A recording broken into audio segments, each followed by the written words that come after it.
नमस्कार friends, tax audit season तैयार रहिए एक और कंप्लायंस के लिए। क्लोज 44 कई क्वेश्चन हमारे सभी के दिमाग में है कि किसी ने जीएसटी में रजिस्ट्रेशन नहीं ले रखा, क्या उसके लिए भी रिपोर्टिंग करना जरूरी है? क्या उस हाँ, ऑडिट हो सकती है, ऐसा नहीं है जीएसटी में रजिस्ट्रेशन हो तभी टैक्स ऑडिट हो। अब क्या नेचर ऑफ एक्सपेंसेस वाइज हमें डिटेल देना है? बीइंग अ प्रोफेशनल की बात करूं कि हमारा client is not able to provide the details as desired by the format, तो क्या हम कुछ डिस्क्लेमर दे सकते हैं ऑब्जर्वेशन में? CACB कई ऐसे क्वेश्चंस हैं। कैपिटल एक्सपेंडिचर है तो क्या उसकी भी रिपोर्टिंग करनी है? बहुत सारे ऐसे क्वेश्चन मैंने जॉट डाउन भी कर रखे हैं, बात करेंगे उनकी वन बाय वन। तैयार रहिए। सबसे पहले इम्पोर्टेंट ये समझना है, क्या हम कैपिटल एक्सपेंडिचर और रेवेन्यू एक्सपेंडिचर, क्योंकि एक तरीके से प्रीमा फेसी देखा जाए तो ये ऐसा लगता है कि P&L को वाइफरकेट करवाया है एक्सपेंसेस वाइज। अब एक्सपेंसेस वाइज है, कैपिटल और रेवेन्यू में सेग्रीगेशन नहीं है, मैं आपको बता दूं। तो हमें ये ध्यान रखना है कि हमें सभी एक तरीके के एक्सपेंसेस इसमें रिपोर्ट करने हैं। आता हूँ वन बाय वन किस तरीके की रिपोर्टिंग है।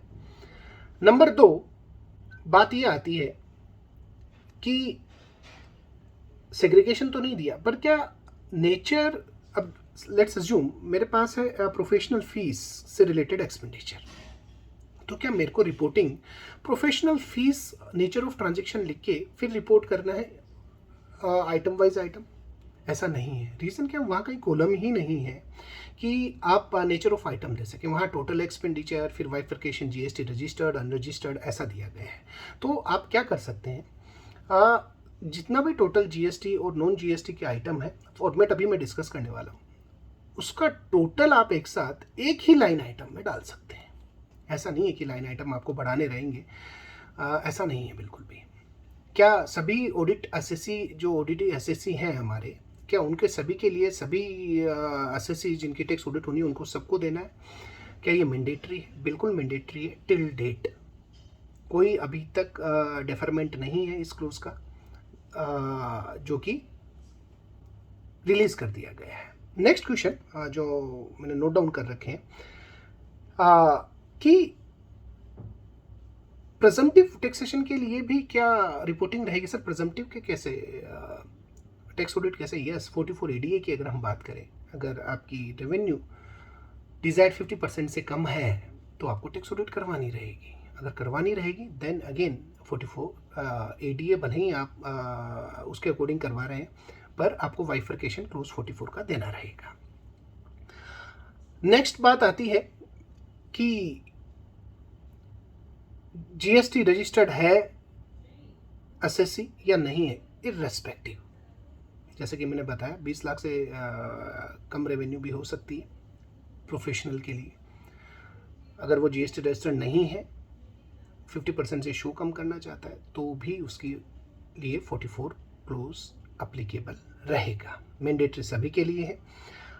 नेक्स्ट बात आती है कि जो क्वेश्चन मैंने लिया है कि पूछा गया है payment wise, payment made to GST registered person. अब यहाँ payment made to GST registered person format में दिया गया, मैं आता हूँ।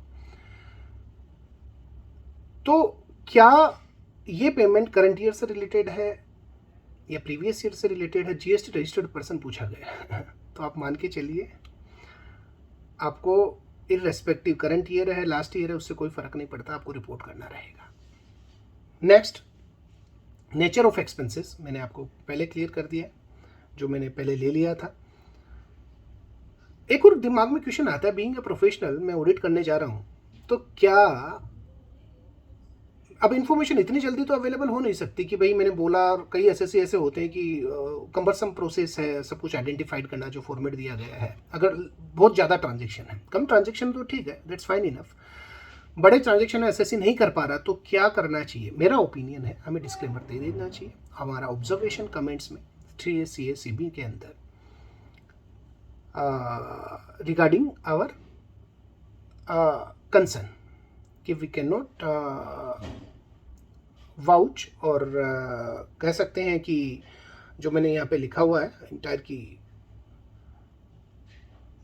Cross check the details given under clause 44A, so we can not comment,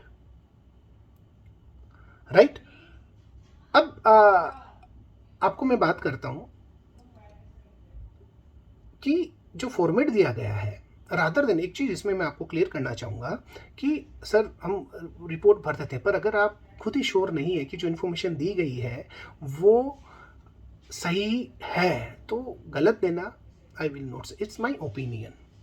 हम ये कह सकते हैं SSC has not maintained the details related to clause 44 in absence of him, we are not able to verify या details want under clause 44 of 3CD। It's fine enough. Now अब बात आती है जो क्लोज दिया गया है हमारा, उसकी बात करते हैं। जो फॉर्मेट दिया गया है उसमें देखो, आप देखोगे मैंने आपको स्क्रीन पे भी मैं आपको दिखा रहा हूँ। ये जो क्लोज है आप देखिए, अब कॉलम बना दिए गए हैं क्लोज के। पहला कॉलम आप देख पा रहे हैं सीरियल नंबर है, दूसरा है total amount of expenditure income during the year, यहाँ टोटल आएगा, अभी जो बाइफर्केशन दिया जाएगा उसका। फिर एक बड़ा कॉलम है, आप देख सकते हैं expenditure in respect of entities registered under GST, उसके सब कॉलम, मतलब इसके अंदर जो रजिस्टर्ड जीएसटी के जो असेसी हैं उनके लिए कॉलम कई दिए गए। पहला रिलेटेड टू गुड्स और सर्विसेज एग्जम्प्ट फ्रॉम जीएसटी, आप समझिएगा, आपके पास वो लिस्ट होनी चाहिए ऐसे गुड्स, और आपको जीएसटी का साउंड नॉलेज होना चाहिए अकाउंटेंट को कि भाई ये एग्जम्प्ट है, इसको हमने बाइफरकेट किया, ये रिलेटेड उससे रिलेटेड एक्सपेंडिचर है। मैं फिर कह रहा हूँ यहाँ एक्सपेंडिचर वर्ड यूज किया गया, रेवेन्यू एक्सपेंडिचर नहीं किया गया, तो हमारे दिमाग में अगर पीएनएल की बात आ रही है तो आप भूल जाइए।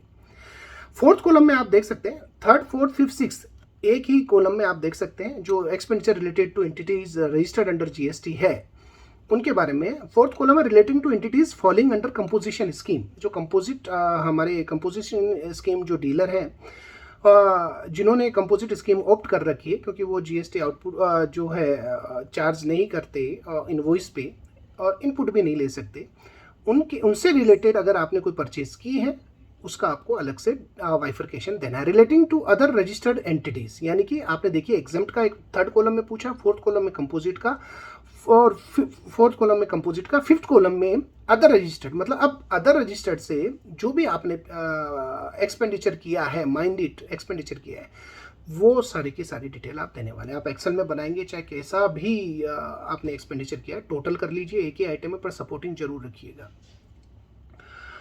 बात आती है सिक्स्थ कॉलम की, total payment to registered entities. अब यहाँ रहा total payment to registered entities. अब यहाँ ये ऐसा है मेरा व्यू कि भाई payment related to last year भी हो सकता है, करंट ईयर भी हो सकता है।